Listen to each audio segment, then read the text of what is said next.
एक यहाँ जो है शिवलिंग है। इस टाइम भगवान कृष्ण हस्तिनापुर को जा रहे थे शांति दूत बनकर। तो गोपेश्वर का मंदिर जो है, इसकी शिव जी की जो पिंडी है खुद कृष्ण भगवान के हाथ की रखी हुई है। यहाँ किला नहीं था, बंद था। अब ये श्रृंगशीप उस परी के गर्भ से हैं, इस बात का किसी को पता भी नहीं है जी। तो ये बोला जाता है कि एक इधर है तो दूसरी तरफ एक मतलब बदल के आ जाएगा 6 महीने में, तो ऐसा क्या है? ये बात झूठ है। आज हम आए परीक्षितगढ़ में दोबारा से, तो अब यहाँ के बारे में थोड़ा सा इतिहास की, यहाँ पे स्थापना कैसे कैसे हुई मंदिर की, कैसे यहाँ पे एक शिवलिंग भी है यहाँ पे, और मतलब बहुत सी चीज़ें यहाँ पे प्राचीन है। तो यहाँ पे अभी बाबा जी से जानते हैं कि यहाँ पे मतलब ऐसे एक तो विकसित क्यों नहीं हो पाया यहाँ का एरिया, और जैसे हस्तिनापुर है, हस्तिनापुर का भी थोड़ा सा जानते हैं, और उसका थोड़ा सा पीछे से जानते हैं, क्योंकि हम लोग जानते हैं या आपको ज़्यादातर देखा होगा दूसरी वीडियोज़ में आपने सिर्फ यहाँ पे जैसे जो चीज़ है उसके बारे में जान रहे हैं। हम जानते हैं थोड़ा सा पीछे के बारे में कि यहाँ से इसकी स्टोरी क्या है, कैसे कैसे स्थापना हुई। गढ़ तो बहुत है भारत में। हाँ जी। कालागढ़, फलानेगढ़, लेकिन परीक्षितगढ़ यही है। एक यहाँ जो है शिवलिंग है। इस टाइम भगवान कृष्ण हस्तिनापुर को जा रहे थे शांति दूत बनकर। तो गोपेश्वर का मंदिर जो है, इसकी शिव जी की जो पिंडी है खुद कृष्ण भगवान के हाथ की रखी हुई है। अच्छा। पहले आराधना करी है जब वे हस्तिनापुर गए हैं, यानी संधि का प्रस्ताव लेकर। अच्छा, महाभारत। और ये जो कदम का पेड़ है, हाँ, बिल्कुल बिल्कुल सही है, गांधार पे है वो। हाँ जी, वो गांधार पे। हाँ जी। जिस टाइम महाभारत में मात्रा इसके सारे पुत्र समाप्त हो गए थे, 101 पुत्र मरे हैं गांधारी के जी। तो उनकी याद में धर्मवीर युधिष्ठिर ने गांधारी तालाब बनवाया था जी। और 68 तीर्थों का जल लाकर इस गांधार में गिरा था। यानी अपनी माता कुंती के नाम का कुछ नहीं, गांधारी माता के याद में ये बनवाया था उस टाइम। दूसरे, यहाँ किला नहीं था, बंद था। कुछ नहर में कुछ हाई नहीं, बसावती नहीं थी, पूरा बंद था हस्तिनापुर का ये। और मंदिर भी बनवाया था जी तभी। हाँ जी। तब का ये बना हुआ है प्राचीन पुराना एक श्रृंगऋषि स्थान उस टाइम का ही था, समझे जी। यहाँ कौशिक नदी बह रही थी, जहाँ के श्रृंगऋषि जी रह रहे थे नदी के किनारे पे। इधर भिंड ऋषि रह रहे, पीपल का पेड़ है, वो जगह अब भी छुटी हुई है। पेड़ तो गिर गया, 6,500 5,000 वर्ष का पुराना पेड़ था, वो तो गिर चुका। उधर श्रृंगऋषि बैठे हैं, चिलम पी रहे हैं। चिलम से कह रहे हैं जाओ भिंड ऋषि पे, तो चिलम चलते हैं, वहाँ पहुँच गई। उन्होंने 2 दम मारे, इनको चलो श्रृंगऋषि जी पे है। उधर बीच में किसी और ऋषि ने पकड़ ली इसको। उधर कह रहे हैं अरे भाई चिलम नहीं आई, बेईमानी कर गए, 2 से 4 दम लगा लिया इनको जी, मैंने तो भेज दी। उधर से वे भी चल दिए, वे भी चल दिए। वहाँ कौन बैठे हैं बीच में?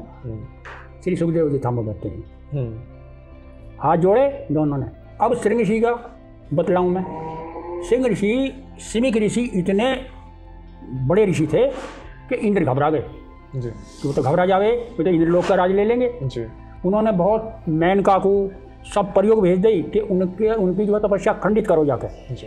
तो बहुत कुछ नाचे गाँव सब कुछ करें, लेकिन उनकी तपस्या खंडित नहीं हुई जी। उन्होंने जाकर कही राजा इंद्र से कि वो तो बोलते ही नहीं, वो तो बैठे ही हैं बस। कि अच्छा क्या खाते हैं क्या पीते हैं, कि बस वे उठे हैं और बस वो पेड़ चाट ले हैं, तो बैठ जा जल पी के। तो जल पेड़ जो हैं सब पे तुम कोई खट्टा कोई मीठा कोई कैसा वो लगा दो, है जी। उन्होंने ऐसे लगा दिया। अभी जो तपस्या में उठाए बस चाटा छोटा कुछ जाय खासा आया, कामदेव ने जोर करा, तो ये जो परी ये रहने लगी। फिर इतने मायल हो गए, शिमिक ऋषि रहने लगी पास में, कुछ बात नहीं। अब ये श्रृंगऋषि उस परी के गर्भ से हैं, इस बात का किसी को पता भी नहीं है जी। अच्छा, जब श्रृंगऋषि अच्छे इतने बड़े हो गए तो ये नदी पार करके, कौशिक नदी पार करके यहाँ आ गए भिंड ऋषि के पास। अब वो कहने लगी परी, महाराज मुझे मेरा हाथ पकड़ लो, कभी मैं डूब जाऊँ। लोग नहीं ऐसी बात नहीं है। तो श्रृंगऋषि को बैठाइए आए, पहले उल्ली पाल पे बैठा दिया, फिर उस परी को लेकर हाथ पकड़ कर आ रहे थे, है जी। अब बस बीच में आ जाओ, परी एकदम उड़ गई, वहीं पहुँच गई। ये देखते रह गए क्या हुआ। तो आकाशवाणी हुई, शिमिक ऋषि तुम तो ठग गए, ये तो परिस्तान की परियां ही जिन्होंने एक पुत्र को जन्म देकर तुम्हारे पास ही छोड़ दिए, ये श्रृंगऋषि के नाम से मशहूर होंगे। अच्छा, फिर गांधारी तालाब युधिष्ठिर ने बनवाए, हैं जी।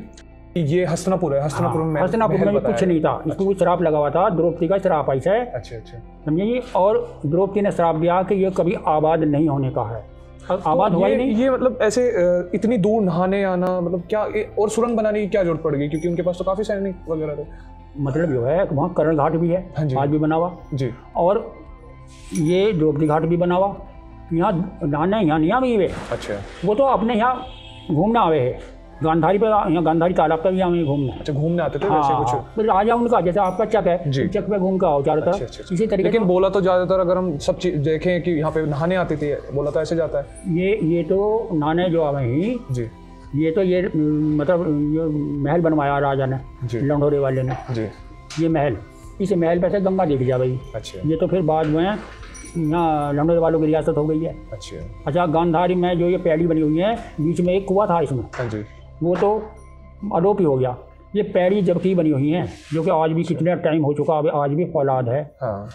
जितने ये बने हुए हैं मंदिर पुराने, ये आज भी फौलाद हैं। जो अब के पुल बना हुए हैं या वे टूट गए, इनकी तो उम्र का कोई पता नहीं। गांधारी तालाब, गोपेश्वर मंदिर, श्रृंग ऋषि स्थान और भिंड ऋषि, ये 4 चीज़ उसी टाइम की जब यहाँ कुछ भी नहीं था। बाबा जी, अगर मैं जैसे बात करूँ, ये जो बाहर वहाँ पे नंदी और उसके साथ में गांधारी जी के सेवक थे जो, तो ये बोला जाता है कि एक इधर है तो दूसरी तरफ एक मतलब बदल के आ जाएगा 6 महीने में, तो ऐसा क्या है? ये बात झूठ है, बदलते कुछ नहीं, जैसे बने ऐसे बने हुए हैं। लेकिन बोला तो यही जाता है कि कभी बड़ा इधर हो जाता है, ना, ये तो सब गपोड़े हैं, ये बोलते हैं, लेकिन बने हुए जैसे हैं वो ऐसे ही हैं। अच्छा, हाँ, बहुत सी बात झूठ भी बोल रहे हैं, गप मार दें कि हो जा, बदलते बदलते कुछ नहीं है। अच्छा, हाँ, ये भवन गिर गया था, गांधार पे भवन गिर गया था ये। अच्छा, ये दोबारा बनवाया राजा ने फिर ऊपर को, समझे जी। और ये सुरंग जो है, ये वहाँ से निकल के भौरा है, भौरा अब भी है यहाँ गुफा पे भौरा, ये भौरे में वहाँ मिले ही जाके गांधार में। अच्छा, हाँ, अब पीछे बहुत बारिश हो गई, हल्लन भी आई, वो बीच में कस्बे में जगह जगह खड़ंजे बैठ गए, तले को बंद हो गई वो। हाँ, इसमें जल आवे था। जैसे उधर वहाँ पे 4 गुफाएं, एक बोला जाता है बरनावे जा रही है, एक दिल्ली जा रही है, और मतलब ये कहाँ कहाँ जाती है? ये जो सुरंग है ना, ये सुरंग थी, लेकिन बाद में रद्दो बदल हुई है, बारिश भी हुई है, वो ये सब बैठ गई। नहीं, वो तो बैठ गई, लेकिन अब मतलब जाति कहाँ कहाँ पे थी वैसे? 4। अब देखो सुनो, ये सुरंग तो यहाँ गोपेश्वर मंदिर से जा गई गांधार पे। अच्छा। और बरनावे की सुरंग जो ही ना जी, ये भी मतलब मिला ही कहीं जाकर। अच्छा। लेकिन अब बैठ गई बीच में, अब नहीं आते, निशान है उनके। बिल्कुल, उनके निशान रखी हुई है कि यहाँ पे गुफा थी, उनके दरवाजे बने हुए हैं। और सुनो, ये नवलदे का कुआं जो है, एक बार यहाँ कोशिश करी बड़े बूढ़े ने कि यार इसे सफाई करो, इसकी सफाई करो। तो उस टाइम किसानों पर इंजन नहीं थे। हाँ जी। बाद में आए इंजन, इस पर 3 इंजन लगे थे, वो हमारे कुछ याद है। और इतने इंजन चले, पानी तो कम हुआ, तले को हुआ, तो 2 जंगले, जब जंगला हो इस तरीके से गोल, इधर और इधर 2 सुरंग, इसमें एकदम जो जल आया है तो कुआं वहाँ का वहीं आ गया ऊपर ही, एकदम जल आया, तो इसमें सुरंग है इसमें, इतना तो हमने अभी यहाँ पे ऐसे मतलब अब तो पानी भी नहीं है यहाँ पे। हाँ, ऐसा कुछ भी नहीं है। हाँ, अब तो चोया बहुत पहले पहुँच गया ना। अच्छा। सभी जल जितने भी कुओं में वो भी सब सूख गया, नल सूख गए, तो समझ भी चल पड़ गए। पहले चोया ऊपर, हाँ, ये मंदिर बनाया हुआ देवी का, ये बैठे हुए थे, एक लड़की थी बस इनके, मराठा उन्हें चढ़ाई कर दी यहाँ। पहले राजा महाराजा ऐसी कर दे हुए, तो सारे में ये खेड़ी इधर ये जंगल सब में ये मराठे आ गए थे मुसलमान। फिर अब सोच में बैठे हैं, मोढ़े पे ऐसे लांटेल हाथ में ले रखी है। 12 बज गए रात के, लड़की आई, पिताजी कैसे बैठते हो? बेटी आज के दिन को तू लड़का होती तो मुकाबला करती, युद्ध करती, चारों तरफ से मराठा ने घेर लिए हमें, पिताजी सो जाओ। वो तो कह के चली गई, और एकदम साक्षात अष्टभुजी देवी खड़ी हो गया जी राजा के सामने जी, तो मेरा तो मंदिर बनवा दे यहाँ, और मराठे अपने आप ही भाग जाएंगे, मुझे कोई चिंता नहीं है। लेकिन ध्यान रखिए, मंदिर की 5 ईंट अभी रख दे, वो भी हाथ जोड़े खड़े हो गए, माता बनवाऊंगा, मेरी सहायता करो। बस ऐसा हुआ कि शेर पे अष्टभुजी देवी दिखाई दे, आपस में लड़ कर मर गए यहाँ, और वे खुद ही भाग गया। तब राजा ने ये मंदिर बनवाया। फिर पंडा नहीं है, काशी जी से पंडा ला के बसाए यहाँ, तब से ये देवी का मंदिर हमारा चमत्कार है, आज भी चमत्कार है, कात्यायनी देवी के नाम से।